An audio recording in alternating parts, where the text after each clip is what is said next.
What's going on, you nerds? Guess what? We're back in another Neverwinter Nights video. We're doing another DM event. I'm gonna be talking about one that I did recently. I've actually been doing a lot of events. Well, by a lot, I'm only doing it like once a week, once every 2 weeks ish. But I really don't post anything on. I don't post a lot of my events on YouTube or anything like that. If you guys want to see some more, I will, but I haven't. I haven't gotten any indication that you guys want it, so I don't really post it a lot. But I decided to post another one just because it's been a while. It's been a while. I did an event. I'm gonna be honest. This wasn't 100% my idea. This was like a good 50% of the premise of this event that I did. Right now I'm just like setting up the event right now before anyone gets here. I'm just doing like, little skill check things where people have to like crawl inside holes and stuff, and they got to make a skill check to pass it. Just doing some little things here and there to get everything prepped up. It wasn't fully my idea. My original idea was super minimal. Like, it was just like an idea. It wasn't even a full thing. Originally, it was just gonna be these group of adventurers would stumble across like a little village. Not like a full town would have been great, but that would have been hard to do. But it would have just been like a village kind of out in the middle of nowhere that were all like turned to stone. They were all petrified. A good like 40 of them, and then I just thought it was a nice like scene to be able to walk through all of these stone figures that were like in the middle of like fighting or something. I also had another random idea where adventurers would be in this like desert like sand atmosphere and then kind of sink into like a weird Sarlacc pit, I've been watching a lot of Mandalorian. Anyways, something like that where they kind of like sink into this sand depth and then end up in some, Underdark equivalent kind of cavern like darkness thing. So I was kind of researching stuff like, oh yeah, maybe we could do something like that. And I was like reading up on the forums, on just some random like Dungeons and Dragons forums, and someone brought it up about they had a similar story about um, having players that would come across this group of people that were petrified, but instead the reason why they were petrified was that they had some sort of chronic illness or something like that, where or not chronic, like terminal, terminal disease or something, and they decided to be petrified so that they could survive long enough to maybe find some sort of cure or whatever. And I thought, oh, that's a pretty cool idea. So I kind of incorporated that idea with my general idea of just like, have a group of adventurers being petrified and them kind of being submerged into this like underground area somehow. So that's kind of the premise of this event. But right now, this is just like the start of the event. I'm just explaining the premise of it. Obviously, I'm not gonna tell them about the petrification stuff. That's stuff they're gonna eventually stumble across. The kind of the quest that I've given these guys is very basic. Just this goblin sitting on that stool right there was a retired adventurer that's looking for his lost sword.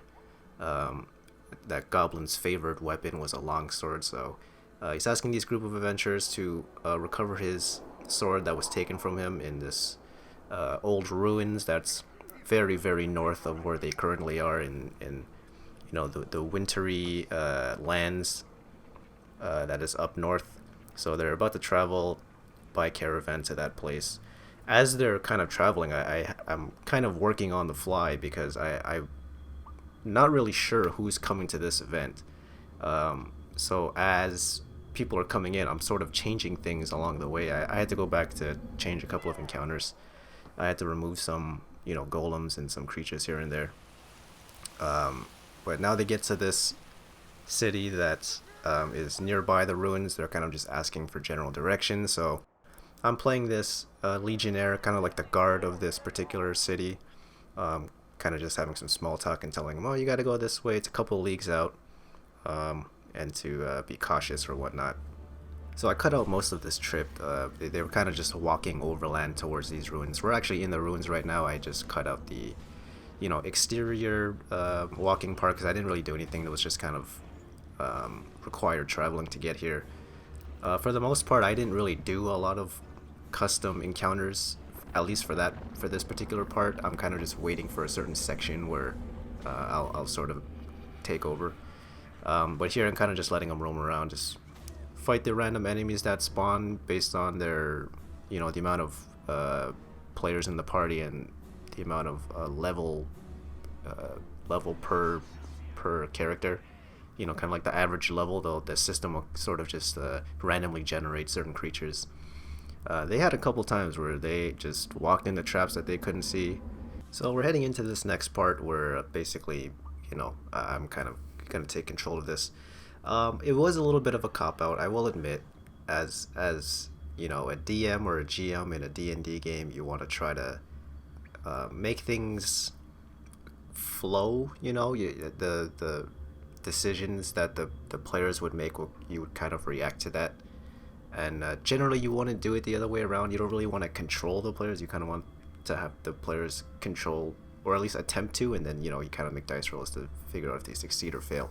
But for this situation, I sort of created this event where there was really no way to get out of it, just for the fact that it was really it wasn't extremely necessary, but without this part, I think it just would have been a little bit flat. Maybe that's just a bad planning on my part. I guess I'll explain it more when it actually happens. So right now we're stuck in this bridge right now.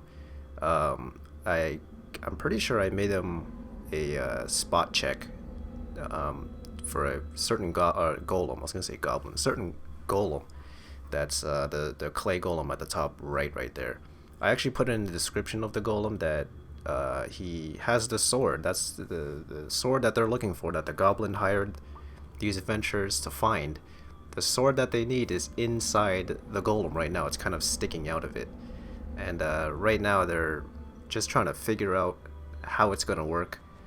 I've also, along with that spot check that I made him give before, I gave him an indication that this bridge is very unstable, that something might happen if you take a wrong step. Oh, I think I have it right there.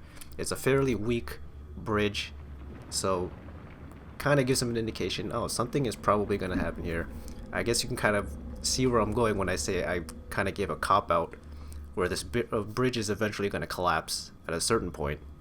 I actually had to blur out these clay golems, invulnerabilities and immunities and just the statistics of it, just so people, I don't know if people playing on the server are actually watching any of these videos, but I don't want to take the chance, so I kind of just blurred out everything so that they couldn't use that information as like metagaming to, if they come across a golem, they'll remember, hey, they're immunity, they have immunity to this and they're vulnerable to this. So I just blurred that out. So I will say these players did do the right thing, where they tried to take out the sword as quickly as possible and leave, but again, a little bit of a cop-out I did. I kind of made this encounter to pretty much only go one way, just to kind of spice up the event a little bit. So one of these players had prayed to their god, and through the system, I didn't even do anything. This is just part of the server that I play on. This has the the ability to do that, and you can get like blessings from your god depending. It's all kind of random. So this character got a hasted spell on them, and he tries pulling out the sword. So I kind of give him a strength check to see if he can do it. Surprisingly, he gets a 20. A natural 20 at that, so I'm like, oh man. So because I still had this encounter to go one real way, I kind of gave him this little description that he's about 90% taking out the sword before the clay golem kind of grabs his arm before he can pull it away. Then kind of reanimate these golems to come alive as soon as he does that, and they start to attack as they're kind of like bumbling and like charging at this group. The bridge is supposed to collapse, but I could have just paused the game entirely so that they couldn't run away. But at the same time, I can't write down this entire message and have all that happen within a span of like 2 seconds. So I kind of created that message that as they're kind of running away, then the bridge starts to collapse, and they kind of fall through to, fall through like these spider webs that are kind of hanging out under the bridge, and they fall through this pool of water that's in some cavern, while the three golems kind of splat on the ground, and they kind of just scatter and shatter into pieces, along with the sword that is just laying on the floor there. So now they're in this new area where I just placed a whole bunch of these little decorative pieces of bodies and rubble, and bits of like shield and staves, whatever you want to call it, and just kind of adventurers equipment that would realistically kind of fall down into this tiny bridge that maybe in the past people were fighting and they lost some equipment. Even I put some torches down and stuff for them to explore. After a bit of walking, they'll come across this camp that the fire should be out, but there was no placeable object that didn't have a campfire without the actual fire. So but they kind of stumble upon this little camp of petrified people that are turned to stone. This is basically where the the poison thing, the poison idea, where they turn themselves to stone to kind of keep themselves alive until someone can find the cure. The basic backstory was they had another person with them that turned these people to stone, and that person left to try to find an antidote so he can come back to cure them. But as a result, it's been how many years did I say? I think it was like almost 10 years. When one of these players asked how long it's been, I said it was about 10 years. So this person that had left for an antidote has not been found since, and these people have been here for so long. And I gave them an option if they wanted to cure these people or leave them be. It didn't matter. I really just wanted them to at least encounter it. Whether or not they wanted to save them or not, it was up to them. But they decided to. They had an item that would revert them back to normal form. They were able to cure them with these antidotes that they all had. I also gave them a couple skill checks. Earlier I had a intelligence check, and that basically determined if these characters could figure out what exactly happened through like deduction. Basically, if they had a high enough intelligence check roll, then I would basically tell them that the positions of these bodies, how they were kind of positioned, it was almost like they were planning to be petrified. It wasn't like they were caught in surprise or anything. So there was also a search check. Someone wanted to check the tents, so I kind of gave them a search check, but nothing was there. Then once they were cured from the petrification, you can see one of the players use an item to remove the petrification. I had to actually, they weren't actually like petrified like how I did it. I was kind of just an effect, so I just had to remove their effect. Then I gave them a spot and a heal check to kind of determine what exactly the condition is of this particular NPC, and then a higher heal check can determine what they're going through. They pretty much figured out that these survivors were poisoned and were kind of like on death's door, which is why they were petrified. It was a way to keep them alive.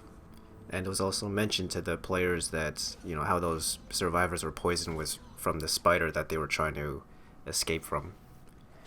So I kind of just put down this queen spider here that these players got to face.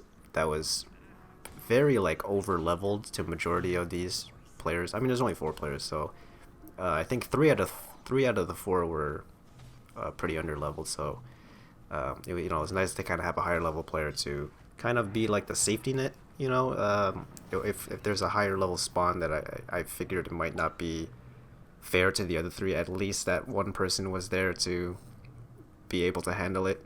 It's kind of a tricky balancing act as a DM. If you have characters of different levels, you gotta kind of have a good balance of enemies that both parties could feel like they're contributing in a way, if that makes sense.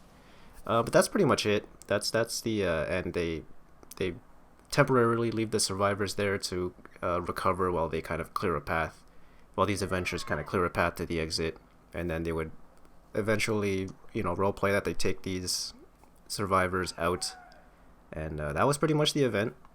That probably lasted about almost 3 hours. I think that might have been like 2.5 hours, a little bit longer than I was expecting. Usually I only want my events to be about 2 hours. I really don't like extending it for a long period of time, just because I think people can get kind of tired, especially like looking at a screen for so long, and everyone's on different time zones too, so it's like late for others, it might be early for other people. Yeah, but that's about it.